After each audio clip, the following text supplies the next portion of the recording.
ए दीदी नमस्ते बच्ची। मैं आपसे नमस्ते करती हूँ। खुश रहा बहनी। और बताओ हाल चाल। को हाल चाल न पूछा हाँ। ये जान ला हाल तो गड़बड़ बा चाल तो ठीक बा। चाल गड़बड़ बा। हाँ अच्छा अच्छा। हाँ लेकिन ए दीदी हम तो ही से पूछे चाहते ही बताओ ना। ये बतावा उतनी दूर से आ हो तो कुछ लेके आ हो। बहुत कुछ लेके आ है। बहुत कुछ। और रात में मजा मजा दे भी है जान लो। मजे में जाए हाँ। लेकिन वो रसे रसे रसे रसे मजे मजे। लेकिन कैसे कैसे? हाँ हाँ सुना ना बताओ। हाँ बतावा ना। ए बहनी सर्वप्रथम एक देवी गीत हो जाए उसके बाद भैया की सबकी फरमाइश हो जाएगी। हाँ हाँ काहे एक बाबा जगन्नाथ स्वामी की कहना है। क्या कहना है? अरे मई हर के शारदा भवानी। ए बाबा तेरा वाली मैया की अरे मई हर के शारदा भवानी तोहारे गुण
आप हैं बड़े भैया सरोवर। हाँ हाँ नन्हा सा बच्चा सरोवर की तरफ से 50 रुपए का पुरस्कार हमारी तरफ से बार बार नमस्कार। और कहा हेलो स्टाफ। इसी बीच में आ गए माननीय शक्ति प्रधान कटका खानपुर के रहने वाले हैं। भाव साहब 51 रुपए का पुरस्कार दिए हैं और संगीत पार्टी तरफ से लाख लाख धन्यवाद। और कहा है भैया चला गया ना हमारे जब वो चला गया तब वो भागी दूसरे आर्य चला गया ना पिया चला गया ना कल्याणकारी के जंजीरिया पिया चला गया ना कल्याणकारी के जंजीरिया पिया चला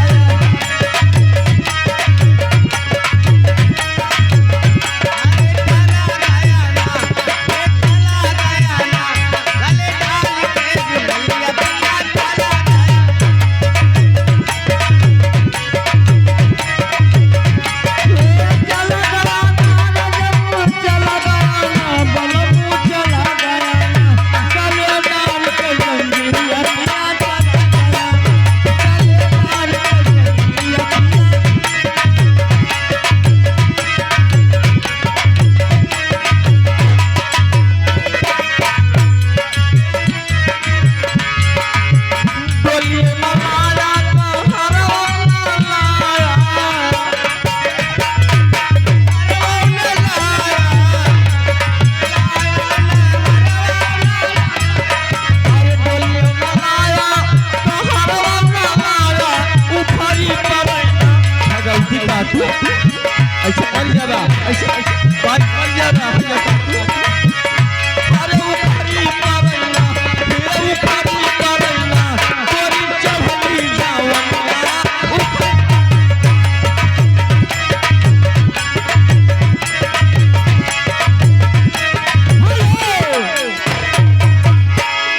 संजय भैया की तरफ से 10 रुपए का पुरस्कार कहना है।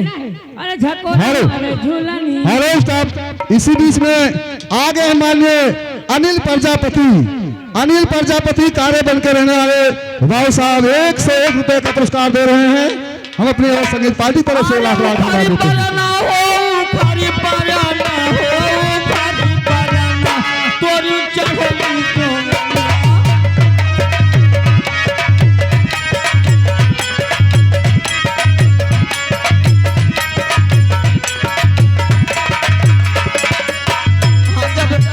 जब से गया सैया सुधिया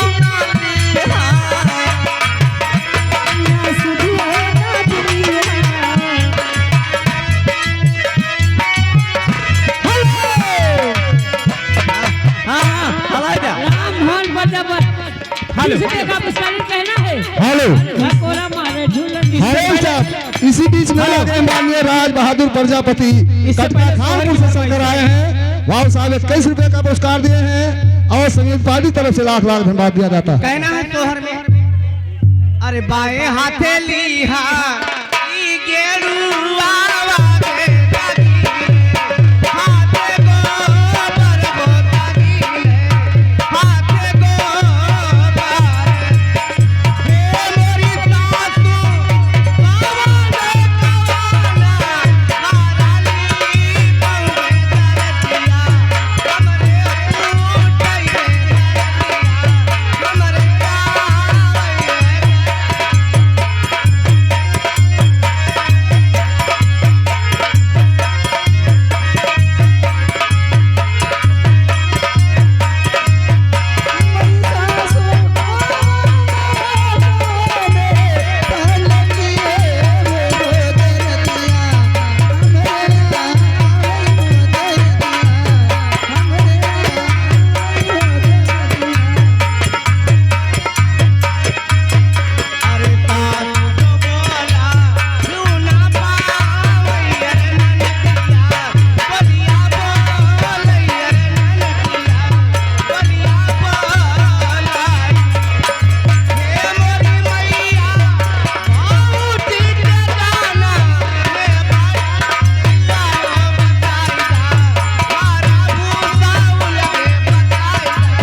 इसी बीच में आ गए माननीय कनावा प्रधान, कनावा के प्रधान और कार्यबल संतोष के साधु आए हैं। उनकी तरफ से 51 रुपए का पुरस्कार आ रहा है। हम अपनी और संगीत पार्टी तरफ से लाख लाख धन्यवाद देते हैं। ठीक है, लीजिए।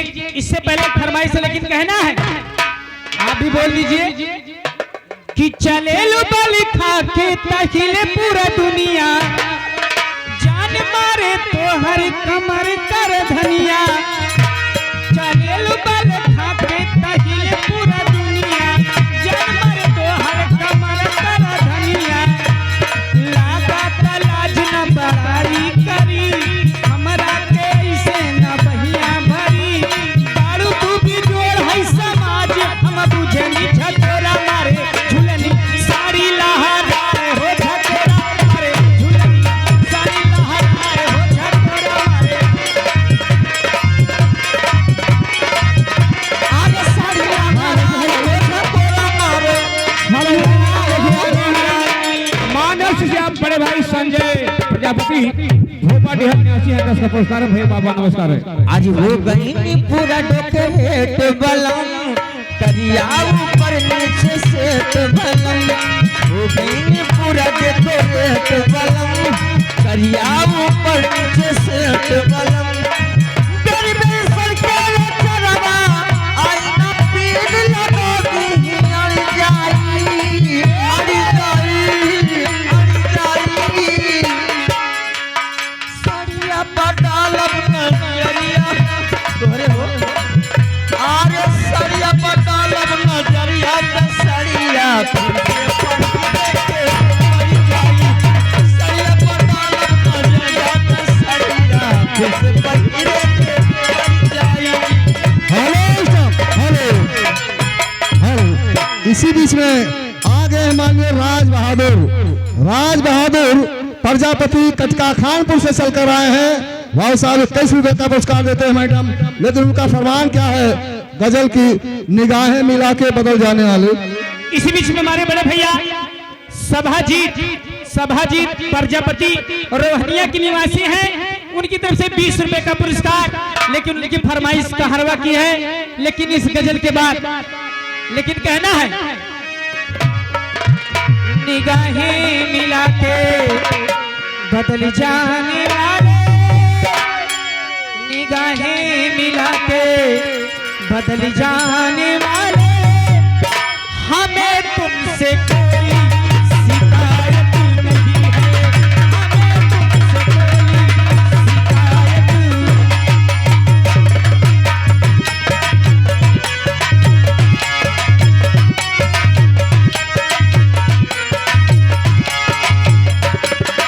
निगाहें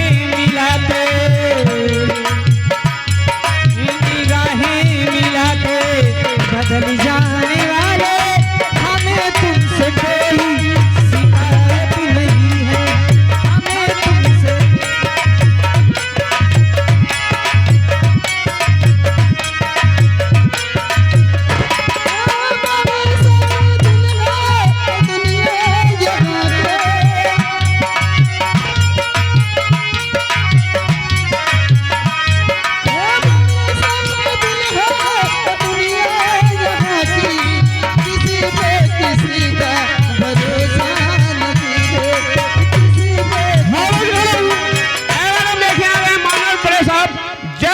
प्रजापति जी, जग नारायण प्रजापति, आप पांडेवाल सरकार हैं, 20 का पुरस्कार भैया बाबा नमस्कार।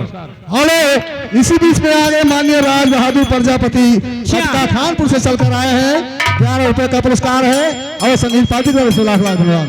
हेलो, लेकिन कहना है, ए मैडम जी, अरे इधर आइए, ये सुना हो, आर्य गाड़ी गाड़ी जाए, कहाँ गलती बात?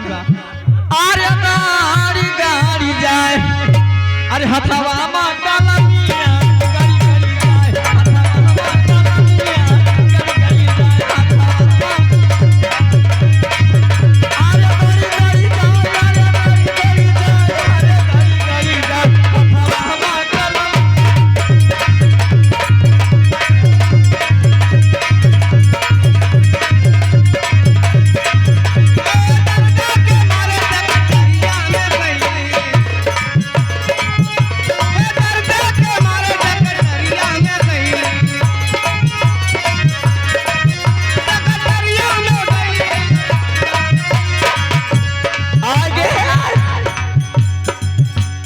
रुपए का पुरस्कार, लिहाजा 450 वापस। हेलो चलो आ गए मानव सेवा पर भाई राम प्यारे प्रजापति दुबेपुर के निवासी हैं, 20 का पुरस्कार भैया बाबा नमस्कार। हेलो, इसी बीच में आ गए माननीय अशोक कुमार टेंट हाउस पाने वाला चन्ना से चलकर आए हैं, भाई साहब 21 रुपए का पुरस्कार देते हैं और संगीत पार्टी तरफ से लाख लाख धन्यवाद। और ये 50 रुपए का पुरस्कार मानव से आप है सरोवर जी, पैसा वही आवत में देखा था बहुत सारा लाग भगवती का। अरे मारे दाना बेटा कटरिया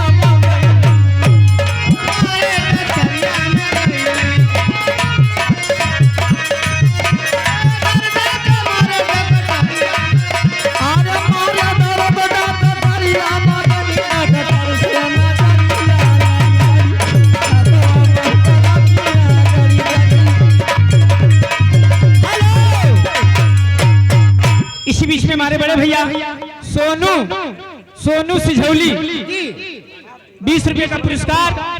लेकिन क्या हम तो भैनी हेलो, इसी बीच में आ गए माननीय इंद्रजीत प्रसाद से चलकर आए हैं, 21 रुपए का पुरस्कार है मैडम, उनका फरमान है, मुझे पीने का शौक नहीं। अरे हम तो भैली नचनिया